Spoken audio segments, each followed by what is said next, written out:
single decision can actually decide how strong your account will be, and that decision is of course deciding which troop type will be your main troop type, right?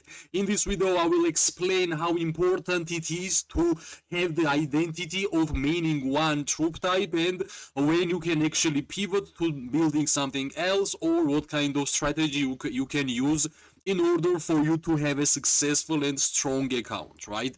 So basically, first of all, maining troop type. What it means to main a troop type? Well, we all know that in Call of Dragons we have archers, which are basically marksmen.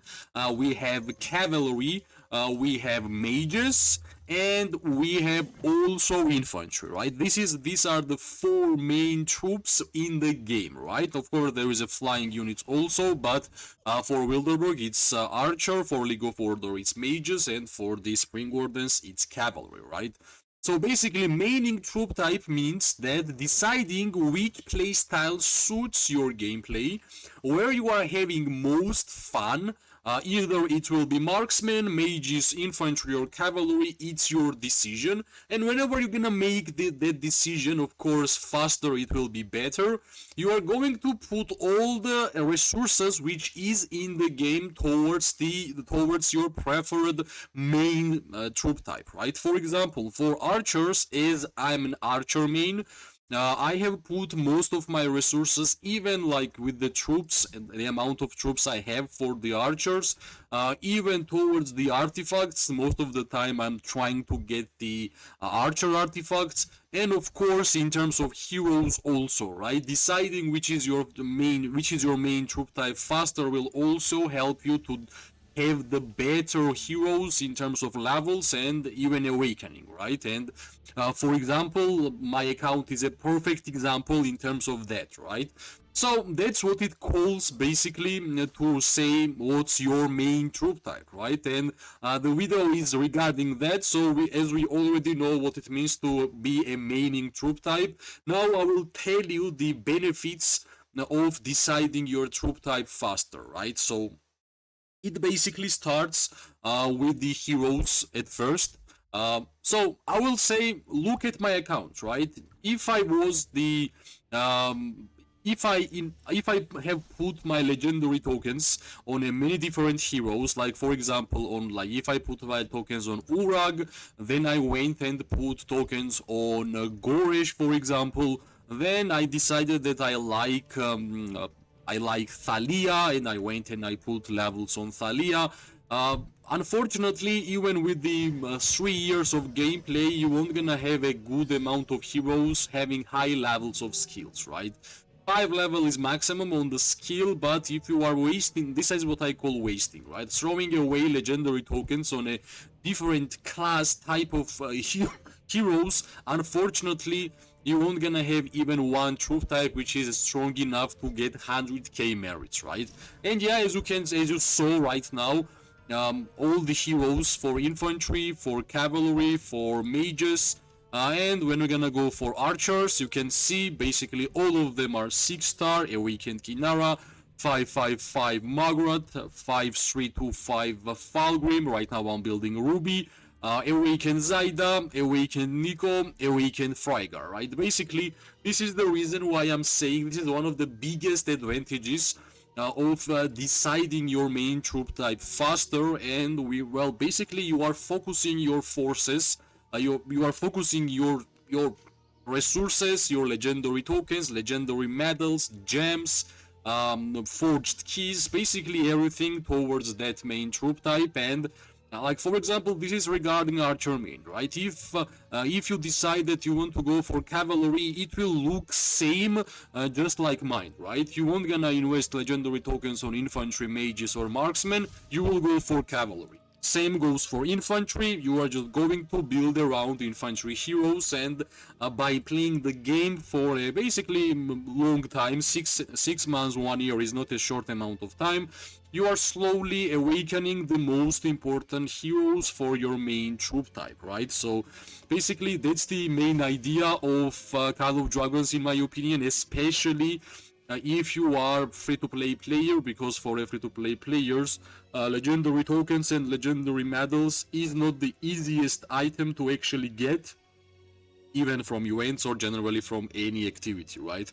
Legendary tokens are highest value reward in the game, in my opinion. So basically, this is the biggest strengths when you are maining a troop type, and of course, we have to go towards the second biggest decisions when you are maining troop type is of course war pets, right?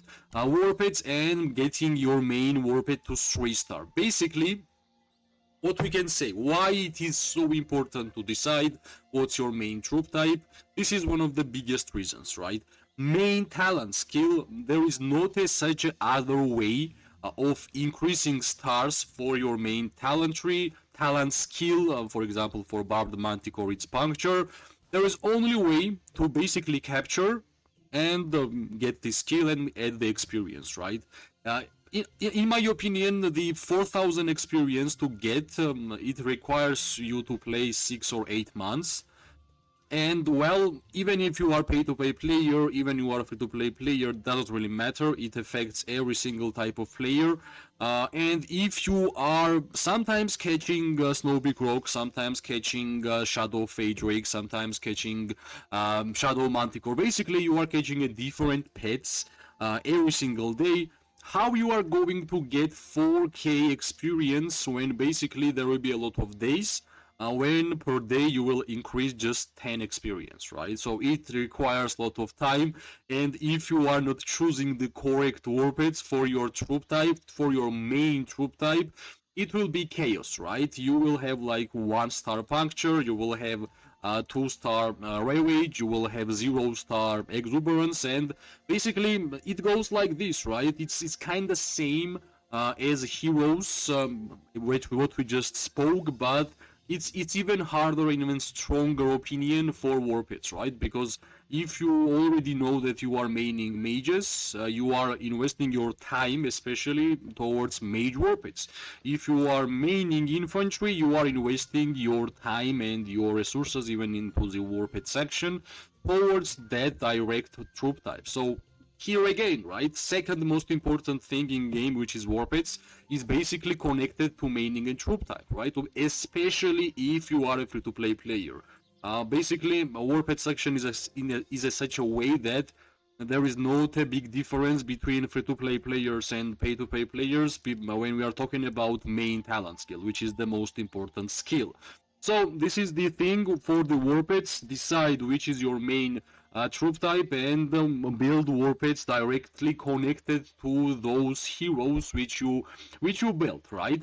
And of course, yet again, we have one more thing in Call of Dragons which is called artifacts, right? And basically, the change which happened towards the artifact compendium basically told us that you have to main a troop type, right? For example, in Artifact Compendium, we know that we can choose 4 legendary artifacts with which we want to get in terms of priority, right? So basically, if you are opening artifacts, you want to choose all the archer artifacts if you are archer main, all the mages or the cavalry, infantry, depending what's your main troop type, right? And even like Forge of Lights, you can choose one artifact which you really want to get, and of course you are trying your best to get artifacts which are basically connected to your main troop type. So that's what I said at the start of the video, that maining troop types means that you are collecting everything in the game, whatever games gives you, and you are putting towards one basket. Especially great if you are a free-to-play player, right? So here you can see, besides the basic artifacts, most of the good artifacts are for the archers, right? Because I'm archer player.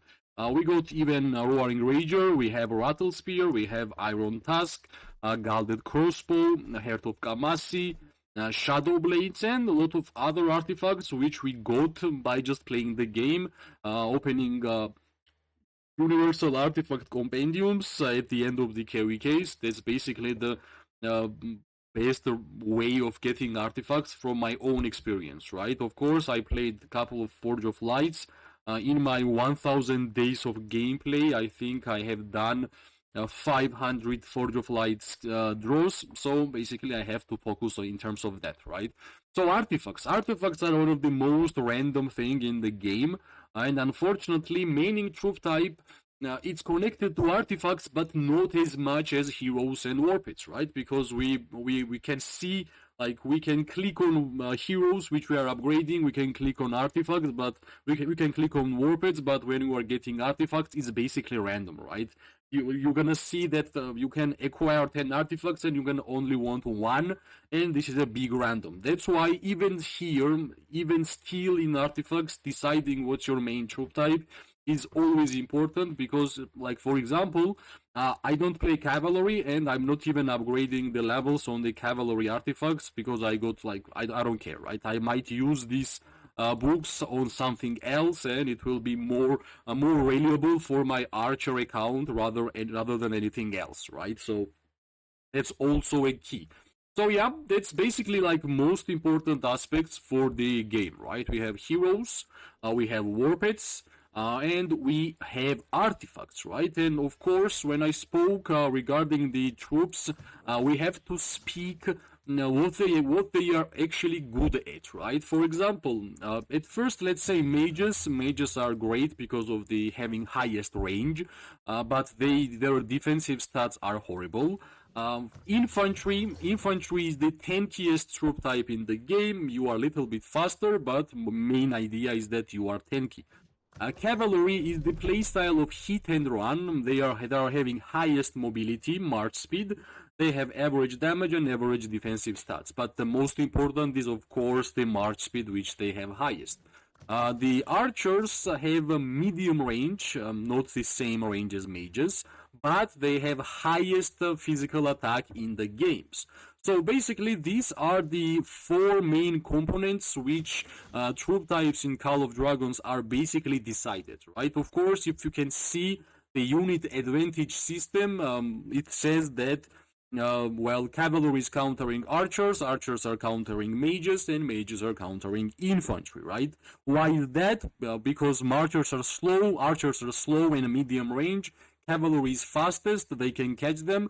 Archers are countering mages because mages are having lowest armor in the game, and mages are countering infantry because infantry has highest armor in the game and the lowest magic resist, right? Magic defense.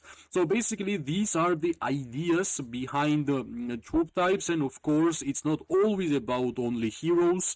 You have to decide what do you like most in the game, right? For example, for me, I can say that when I started the game, let's see when, like 1050 days ago, my first decision was to go for the archers. I didn't even realize that it would be the hardest troop type in the game till this day. But yeah, I kinda got used to it, no complaints, just building up accounts slowly. And finally, like 3 or 4 months ago, I finally unlocked tier 5 archers. You can basically see the progression of the account on the channel. And yeah, last KVK we got 25 million merits, and 24 from them was from the archers. Right now, basically KVK just started and we are already having 12 million merits, which means we already did the quest, right? So yeah, that's the hardest gameplay regarding archers. Of course, most important is to decide what's your main troop type and going all in towards them, right? Of course, there is some heroes for every single troop type, which is important to have. For archers, it's Magrat and Zaida. And Ruby and Kailan, right? For infantry players, it's Goresh and Skogul and Kuma and Lake 1. For cavalry players, I believe it's Emrys, I believe it's Neya, it's Urag and Baksh. These are the 4 heroes which are most important for cavalry players. For mages, it's Lilia, it's Yun Ming, it's Gromara, and it's of course Mu Xiang, right? That's the most important heroes for mages. And for the overall heroes, I believe if you're gonna have Awakened Mu Xiang and Awakened Thea, nothing bad will happen. They are amazing heroes which will be usable in basically every single hero pair in the game.